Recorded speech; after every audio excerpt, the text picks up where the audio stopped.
glad you're with us for the special edition of WVUA News at 5. I'm Terri Brewer. And I'm Lynn Brooks. This evening, we are in Alberta City, and to give you the bearings of where we are, we're sitting on the spot that used to be the auto zone in this area. This, of course, part of our very special week of coverage. That's right. We're drawing closer to the one-year mark since the April 27th storms. All week long, we are following the path the storm took through the city of Tuscaloosa. Tonight, we are focusing on the areas in and around Alberta City. Now, we're going to take you back 1 year. On April 27th, 2011, Alberta City looked like a war zone after the tornado slammed into it. People walked down University Boulevard stunned, carrying with them whatever they could find. Some had suitcases, others had bags filled with what little belongings they had left. Homes, apartments, and businesses were turned into rubble in a matter of minutes. Now, 1 year later, parts of Alberta are starting to see some signs of rebuilding. Some businesses are back and open for business. Other places have been cleared off and cleaned up, but there are still some places that have huge piles of rubble and look similar to when the storm hit. And Terri, one group of individuals that's made a huge impact as the recovery efforts have moved forward have been the churches in this area. They've really stepped up to the plate, and they've been phenomenal through this whole process. That's right. Pastors and their congregations, they suffered their own losses, but they put their losses on the back burner while they stepped up to help others, and they are still doing that 1 year later. WVUA reporter Lindsay Price shows you how.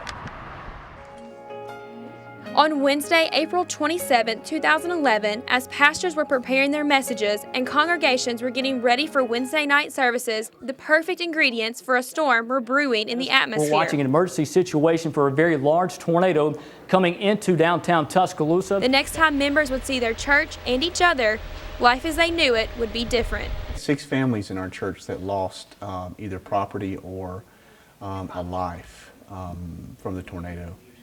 So the recovery process has been mixed. We personally, my family lost our home in the tornado. Our home, the parsonage of the church, was destroyed, as were 36 other families' homes and or businesses.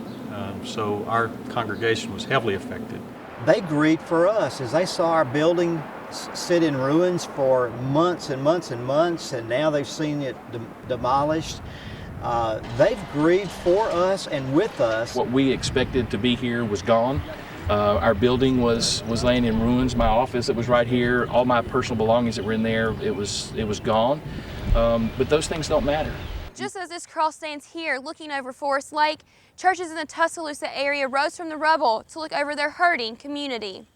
We started going down the road following the path of the tornado, simply looking for people that needed water, looking for people that needed food, and as we went, we looked for people that needed help with their homes. Initially, our campus was used as a relief center right after the tornado, and we had 4,600 volunteers come from all over the nation to work through our church and Project Team Up to help do debris removal and clean up, rebuild homes. We had people coming to the church not knowing where else to go, and so we opened our gym and just allowed people to have a roof over their head. As Tuscaloosa reaches the 1 year mark, churches are still giving back. On Wednesdays and Saturdays, we still continue our Helping Hands parking lot ministry, and we give out clothes, we give out cleaning supplies, we give out household supplies, personal items, things that people need. The pastors agree this tragedy helped provide an example of what it means to be a church.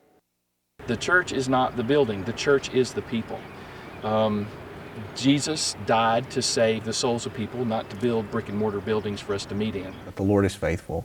No matter what you face, no matter what you go through, no matter how difficult your loss is or the storm is, God is faithful.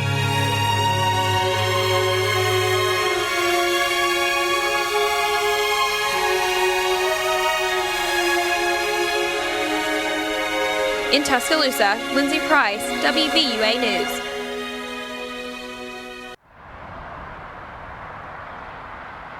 And in just about an hour, there will be a special prayer service for all those affected by the April 27th storms. Of course, your home team will be there. Absolutely. It's called a service of remembrance and hope. Now, it's set for First Presbyterian Church on Greensboro Avenue in downtown Tuscaloosa. The service starts at 6:15 and the public is invited to attend. And after this storms roll through, students from Alberta, they, as kids often do, Terri, they express themselves through art. Sure. And made some really nice pieces. That's right. The students, they helped create a quilt that shows visually Tuscaloosa's path to recovery. Now, the quilt was designed by the West Alabama Quilters Guild. Over 100 people were involved in making the quilt. The left side of the quilt shows darkness from the storms. The other side represents hope and brighter days after. One student said she chose to draw about her personal experience on April 27th. My drawing was about the April tornado and what happened to our house and how sad it was to me. So I drew that picture to express my feelings. I'm sure it was devastating for them.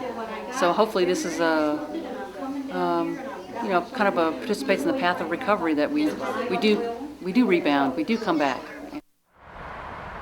And organizers of the project say that the quilt will eventually be on display outside the City of Tuscaloosa's Planning and Development Office. And something else set up for tomorrow to honor all those affected by the storms, the city unveiling a historical marker. It will be dedicated to all those who perished in the storm and also to show gratitude to all those survivors who reached out to help others. City officials saying that will be unveiled tomorrow, 9 a.m. in Government Plaza in downtown Tuscaloosa. Also, a special programming note to pass along to you this evening as we continue our special week-long coverage as we lead up to the one-year mark of the April 27th anniversary, one-year mark, I should say. We have a very special programming note for you. That's right. Our hour-long documentary, Faces of the Storm, is airing every night this week at 9 o'clock. You can see that at 9 p.m. tonight and tomorrow. Then on Friday, April 27th, Faces of the Storm will air immediately following WVUA News at 6. This special presentation is a look at the people impacted by the storm and their stories of loss, survival, and hope. Faces of the Storm is brought to you commercial-free with special thanks to DCH and Nucor.